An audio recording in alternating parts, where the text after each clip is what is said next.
May napuntahan kaming isang tahanan sa gilid ng kalsada. Hindi sana namin ito mapapansin kung hindi dahil sa mga sampay na damit.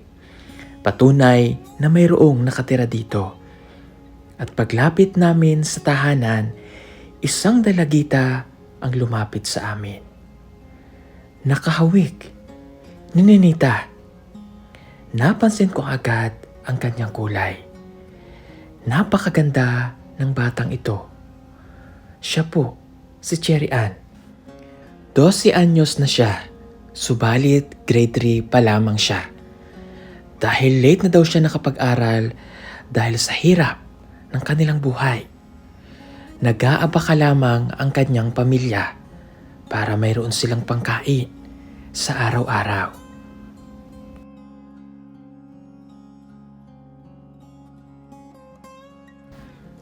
Tahimik at mahiyain siya. Dahil sa kanya daw kulay, natutokso siya na maitim. At bukod doon, mayroon pa siyang itinatago sa kanyang tainga na labis niya ikinakahiya. Pero sinabi ko sa kanya na napakaganda niya. Okay lang yun. Tingnan mo si Kuya Edito mo. Maitim ang kulay. Hindi yun pangit. Mahirap talaga. Mahirap. Kahit saan lang kami kami ng abaka, sir. Mahirap talaga. Walang trabaho. Mag-uuma lang talaga, sir. Sana, sir, merong tumutulong sa amin para makapagtapos ng anak ko ng pag-aaral. Gustong gusto niya na mapag-aral ang kanyang anak. Sa darating nga daw na pasukan, problema pa niya ang mga gamit nito sa pagpasok sa eskwelahan. Mga kababayan, narito po ang kwento ng kanilang buhay.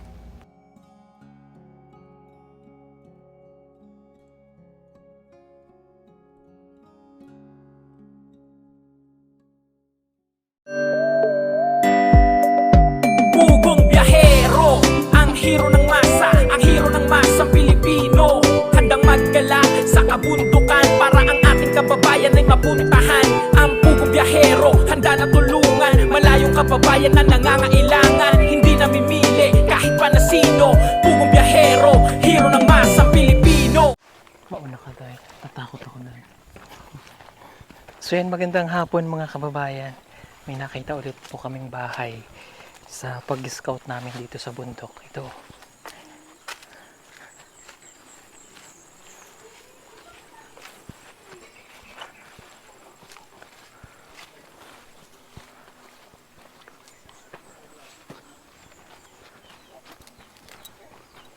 Ayaw ka mo. May abaka. Baka. Dami sampay na dami. Ayaw. Mayod to po. Mayod to. Ay, hello. Para siyang sininita. Kagayaw eh. Hello. Para siyang sininita.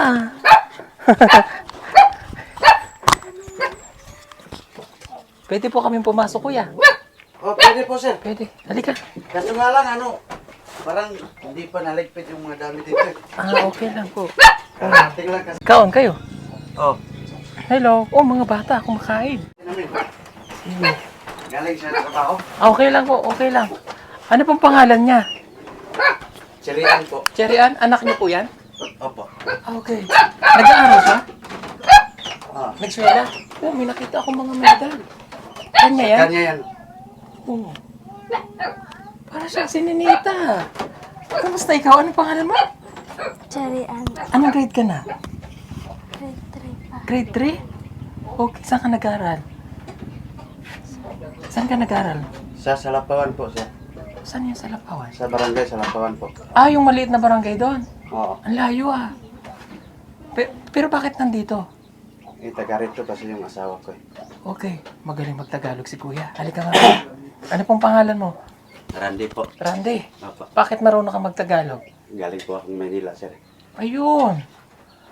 Anong trabaho mo sa Maynila? iba-iba yung trabaho ko doon. Anong naging trabaho mo? Sa ano po, sa butihan po. Naglilinis kayo ng bote? Opo, Saan? Sa... Valenzuela po. Okay. Bakit umuwi ka na dito? Nagkaasawa na rin kasi ako eh. Nagkaasawa ka dito? Sa Maynila? Sa Manila kami nagkita ng asawa ko. Lumat? Opo, taga rito rin po. Oo. Mantakin niyo no? Nagkatagpo doon. Parehang taga rito. Kaya sila Nasaan yung asawa mo? Naglaba po. Dito. Naglaba. Okay. Kailan ka pa bumalik dito? Noong 2011 pa po. Ang tagal na. Tagal na. Ilan ang anak mo? 5 po. 5. Pinakagamay. Andun sa Ilang taon na yon? 3 na po. Okay. Tama na muna. Opo. Sorry. Kilala mo ba ako? Opo. Anong pangalan ko? Hindi ko lang natandaan yung pangalan mo, sir. Yung Okay. Yung screen name, anong pangalan namin? Sa Pugong Biyahero. Ayun. Okay. At least kilala pala kami. So, ito yung anak mo. Opo, yung panganay ko po, sir. Grade 3 pa lang daw siya. Ilang taon na ikaw? 12. Okay, late na siya nag-aral. Late na po. Dapat grade 6 na ito eh. Okay. Yung kulay niya sa nanay niya, Opo. kamukha siya ni Ninita yung gantong kulay eh. Nakita ko ang daming medal. Sabi mo sa kanya yan? Sa kanya yun, sir. Wow! May honor siya? Top 2 yan. Wow! Ang galing! Diba? Kamusta ang pag-aaral mo, Day? Okay naman? So, paano? Nauwi kayo dito? O Galing araw-araw? kami dun sa, Sa Lapawan? hindi. Sa trabaho namin. Hindi, pagka napasok siya, nauwi siya dito. Opo. Hindi. May kapatid naman ako doon. Doon siya nakatira. Doon siya nakatira. Bakit hindi dito sa Mapula nag-aaral? Malayo rin kasi dito eh. So pag ganito, shortcut dito na. Hindi, iatid ko lang siya doon pag mag-aral na. Parang ganun din, ano? Okay, tingnan natin yung medal. Okay. Ito pala, ganyan lahat. Oh. Sakto daw po ito. May ang galing. Ngayong graduation lang po ito, kuya? Opo. Okay. Sige, anong kabuhayan mo? Ganito lang po, sir. Ha? Medyo mahirap. Medyo mahirap. Anong ginagawa? Yung naghahagot lang nag-abaka, sir. Ito. Oh. Marangal na trabaho yan, okay lang. Okay lang naman. Oo. Tsaka, importante na bubuhay ang pamilya. Opo. Pero yun nga lang, huwag mo lang dadagdagan, ha? Okay. Medyo ano lang si kuya, baka sabihin ng iba, mayabang si kuya. Medyo ano lang talaga siya, no? Hindi katulad natin, medyo ano kami, di ba? Joke lang po yun. Okay, so ito ay grade 3 na, matalinong mag-aral. Anong gusto mo pagdako mo? Wow, gusto mo maging teacher. Nga naman gusto mo maging teacher? Ha? Gusto makatabang sa abang mga bata. Gusto mo makatulong sa ibang mga bata? Okay, sige. Upo nga tayo dito. Okay lang upuan ko yung abaka, kuya. Okay lang yun, sir. Ikaw, upo ka. Kwentuhan tayo. Sabi niya, gusto niyang makatabang sa ibang mga bata. Bakit? Ano ba yung nakikita mo sa mga bata? Makatabang ko sila ha. Para makatabang sa kanila. Okay. Magkano ang baon mo sa school? Jace. Mahirap pa ang buhay niya dito. Piso din ang kinabuhi. Ha? Opo. So, malayo yung school na pinapasukan niya. Okay. Kamusta yung buhay niyo dito ng pamilya mo? Okay lang. Okay. Nakakakain ba kayo ng tama? O minsan kamote rin kinakain? Kamote rin? Okay. Ano yung sabi mo kanina? Gusto mong maging teacher? Okay. Okay. Bakit naiiyak ikaw? Okay. So, gusto mong maging teacher, sabi niya po. Panganay po ito. Okay. Magsisimula na yung pasukan ulit ng June. Ikaw ba may bag na? Wala pa. Wala pa? Papel? Wala pa rin? Okay, ano yung gusto mo? Ha? Anong gusto mong bag? Hmm? Gusto mo magkaroon ng bag, papel? Okay? Sige. Medyo kinakabahan po siya. Nahihiya lang to pero okay naman po itong bata. Natutuwa lang ako kasi mayroon tayong nakitang isang bata na 12 years old na grade 3. Kahit late na siya nag-aaral, pumasok pa rin siya. Tapos may honor siya top 2. Ibig sabihin, gusto niya talagang mag-aaral. So ito yung mga bata na tinitingnan palagi natin, no? So yung pagpunta namin dito sa kanila ay nakita natin, di ba? Nakita namin siya nagsasampay ng damit eh. Galing ka sa paglalaba. Okay, tumutulong kay na nanay sa paglalaba. Ikaw yung naglaba lahat, no? Oo, bait mo naman. No? Tsaka ang ganda-ganda mo. Ang ganda ng iyong kulay, no? Yung kulay mo na ganito, pag mo ikakahiya, ha? Meron pa nagsabi sa'yo na maitim ka? Ano sabi? Okay lang yun. Tingnan mo si Kuya Edito mo. Maitim ang kulay. Hindi yun pangit. Kami scholar, taga Mangod. Ganyan din ang kulay sa'yo. Ang ganda. Para kayong Barbie. Diba? Huwag kang mahihiya kung ganyan ang kulay, no? Maganda yan. Ibig sabihin, natural, pure Pilipina, pure Pinay. No?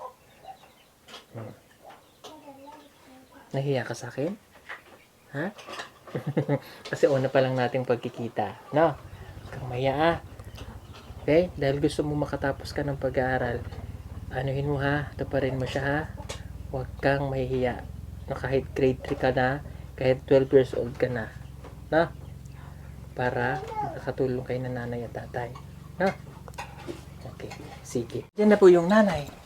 Ay, halika ate. Halika. Galing sa paglalaba. Naglaba ko, sir. Naglaba ka? Sir. Halika, upo ka. Okay, makikimarites lang ako sa'yo. Kayo pala galing Maynila. Sa Unara, sir. Sa una. So marunong ka pong magtagalog. Marunong pa, sir. Okay, so lumad ka, di ba? Sir. Doon kayo nakita ng iyong asawa Opo, sir. sa Maynila. Sa Manila po. Tapos doon kayo nagka-texan. Tapos umuwi na kayo dito. Opo. Okay. Kung hindi kayo umuwi at doon kayo tumira, Kasi, umuwi kami, sir, kasi mahirap kasi doon sa Manila. mahirap din. Opo, sir. Pag walang trabaho. Kaya umuwi kami, buntis ako nito. Umuwi na kami, sir, kasi wala talaga kami. Tapos, umuwi kami doon sa pinadala na lang kami ng manugang ko ng abiyanan ko ng pera. Sige, upo ka, Pang, Upo ka. pang pamasahe namin pa uwi. Mm-mm. Yun, nakauwi kami, sir, nung 2011. 2011. Okay. Nakauwi kami. So, kumusta naman ang buhay nyo ngayon dito? Yan nga, sir, mahirap talaga. Mahirap. Kahit saan lang kami kami ng abaka, sir, mahirap talaga. Hindi namin kaya yung sana. Yung anak ko nga, sir, ang dami akong anak, parang 5. Sila, sir, hindi talaga naka-eskwela kasi yung mahirap talaga. O, kaya pala na late na siya nag-aaral. Opo, sir. Okay. Ngayong grade 3 na siya eh. Opo, sir. No? May medal siya, oh. Opo, sir. No? Ang galing niya mag-aaral. No? Magaling sana, sir, kaya kulang ka ng budget. Ano yung pangarap mo para sa kanya? Pangarap ko sa kanya, sir, makapagtapos sana ng pag-aaral, sir. Kasi mahirap lang talaga. Wala kaming, walang trabaho. Mag-uuma lang talaga, sir. Yan lang po. Gusto ko sa mga anak ko, sir, makapagtapos ng pag-aaral. Kaya, sana, sir, merong tumutulong sa amin para makapagtapos ng anak ko ng pag-aaral. Kasi ako din, sir, wala na akong papa eh. Ang tagal na namatay. Kaya, yun, bago lang sila nakapagsimula ng eskwela. Kaya, doon pa kami nakatira sa Talaingod, sir. Tapos, nandito na naman kami kasi gusto ko dito sila makapag-aral. Yung closing niya dyan yung nagpa-eskwela sa kanya, yung kapatid niya.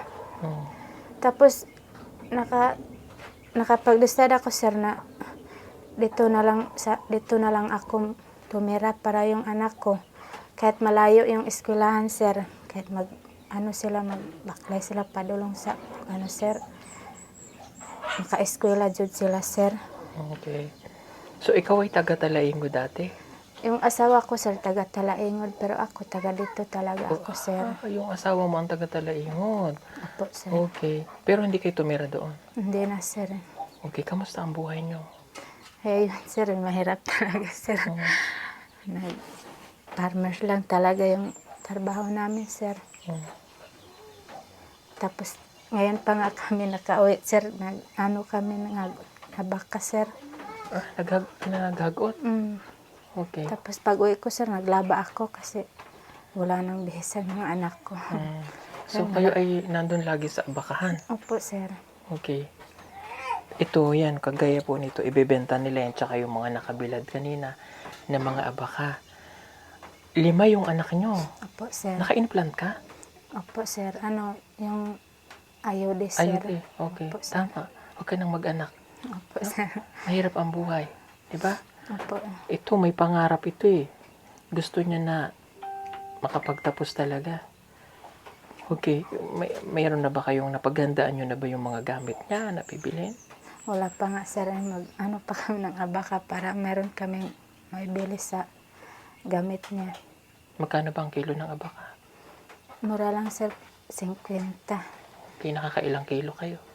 Minsan, sir, mga 20 kilos. Ayan po. Maliit lang, no? Okay, sige. O para makabili na kayo ng gamit niya kasi malapit-lapit na rin. June na yung pasukan ulit. Opo, sir. Ano? Para makabili ka ng notebook niya. Opo. No, ito bigyan kita nito. Kunin mo tong 5,000. Sir, salamat talaga, sir. Sir, maraming salamat talaga, sir. Malaking tulong na to, sir, para makabili ako ng bisa ng mga anak ko, sir. Para makapag-aral sila. Ito talaga, sir, pangako ko, sir, bibili ko to ng mga bag nila at saka notebook. Mga nila gamit ng pag-eskwela, sir. Salamat talaga, sir.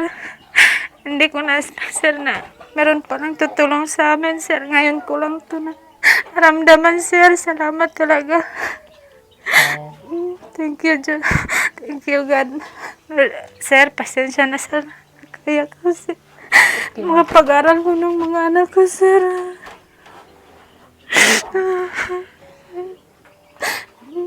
Marami pong salamat sa ating sponsor kay Ate Nars Nora. God bless you po. Thank you, thank you.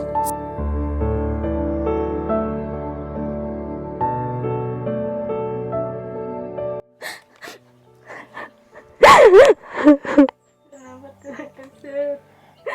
Nakapag-aral ko na yung mga anak ko, sir. Gusto ko, sir, makapagtapos na ng pag-aral kasi kaya nga po, sir, ikakaya niya yung dito niya, sir, sa tenga niya, sir, ba? Bakit? Ano nangyari sa tenga niya? Yung dito niya, sir, oh. Kaya yung No. ikakaya Okay. niya, sir. Huwag, kuntil. Huwag kang mahiya dyan, ha? Day. Huwag kang mahiya kahit ganyan yan, ha? Nag-aaral yan kasi tinutokso daw sa sir, pero sabi niya okay lang sa akin para makapag-aral lang ako. Bakit naging ganito yung ano niya? Tainga niya? Ano yan, sir? Pag ng hikaw, sir, linagyan ng hikaw yung Na-infection? na-infection siguro, sir. Hindi na nabalin? Bata pa siya, sir, pinaanuhan ko na dito. Tapos, hindi siguro na-infection siguro, sir. It's okay. Na-opera yan. Madali lang operahin yan eh. Sir, salamat talaga, sir. Kilala mo ba ako? Opo, sir. Sino kami? Sino? Nung sir, doon pa kami sa Talaingod. Nakita sir sa sa video. Pinupost yung tinulungan mo din doon, sir. Pinsan ko dyan sa sir. Sino? Sa Lukadang, sir. Si Nanay Lorna? Mm-mm. Pensa mo si Nanay Lorna? Opo, sir. Kaya naman pala kamukha ni Ninita. Kaya pagkita ko pa lang sa kanya, parang si Ninita man yun. What a small world, no? Sabi ko nga, ang ganda-ganda mo eh. Sabi mo, ikakaya yan, ha? Kasi yan, natatanggal yan. Na-opera yan. Babalik ka sa dati. Hindi naman nakakahiya kasi natatakpan naman. No? Love mo si mama. Anong gusto mong sabihin kay mama?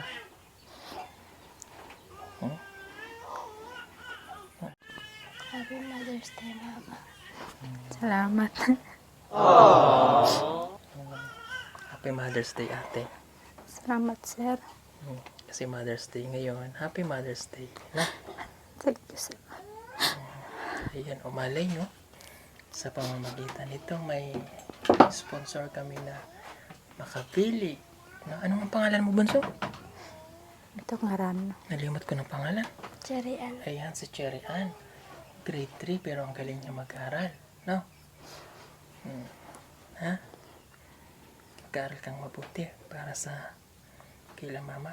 No? At sa mga kapatid mo. No? Okay? Huwag kang mahiya. Tulad ng sinabi ko sa'yo kanina, huwag mo ikakahiya kung ang kulay mo ganyan. Kung may ganito ka, kasi hindi naman yan kinakahiya. Pag tinukso ka, sabihin mo, okay lang, buti nga ka mo, may ganito ako, kayo wala. Di ba? No? Okay? So, bibili na si mama ng iyong gamit, no? Ha? Kumain ka na? Oh. Ano sudan mo? Tangkong, sir. Okay na. Kumain na ba kayo, ikaw? Hindi pa, sir. Sige. Tago mo muna yung pera mo. Yes, sir. Salamat talaga, sir. Sige, salamat ha. Salamat. Itong mga damit na to kanino sa inyo? Sa amin po, sir, mga luma. Wala kayong lagay ng damit? Wala po, sir. Wala. Okay, sige. Pipilian kayo ng damit ni Ed. Ilang pa package mo dun, Ed? Okay, dadalang kayo ng package ni Ed dito. Isang araw, Ed, punta ka dito, ha? Dadalang kayo ng package. Okay? Sir, salamat talaga, sir. Sir, salamat. Salamat sa inyo, ha, sir. Salamat kayo. Okay, ha? Mas pilian mo na may mga damit, Ed, ha? Kung kamag-anak mo kamag-anak mo sila, Ed? Kaila mo? Hindi mo sila kilala. Baka iba sa ibang side na ano. Sa mama ko, sir. Sa mama ko din yung yung doon sa Sa Lokadang. sa Lukadang, Si sir. Nanay Lorna? Oo. Okay. Yung mama ko, yun ang magpinsan, Oo. sila. Pinsan niya Pinsan. yung, opo, sir. Okay. Sige. Kain ka na? Okay, maulaw sa amin, ha? Opo, Sige, sir. kunin yung pagkain. Nasaan ba kayo nakain doon? Doon, sir. O, tara, punta tayo doon.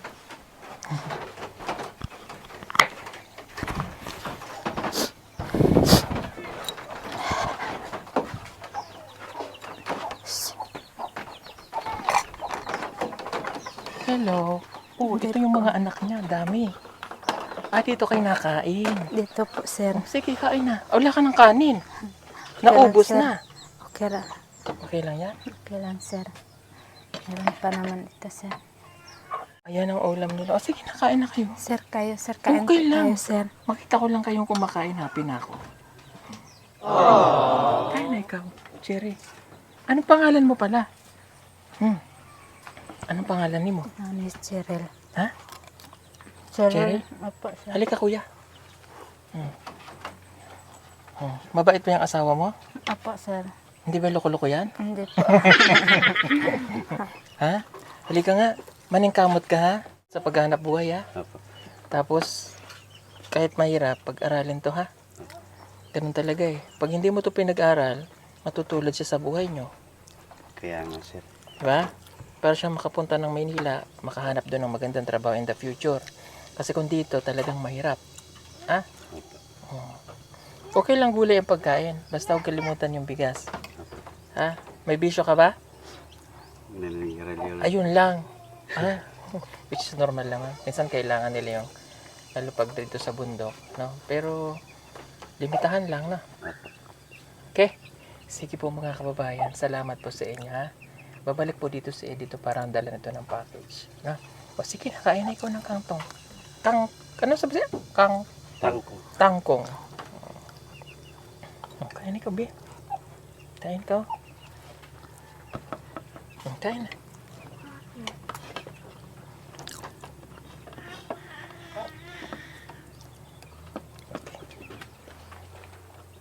Ilan ang anak nyo?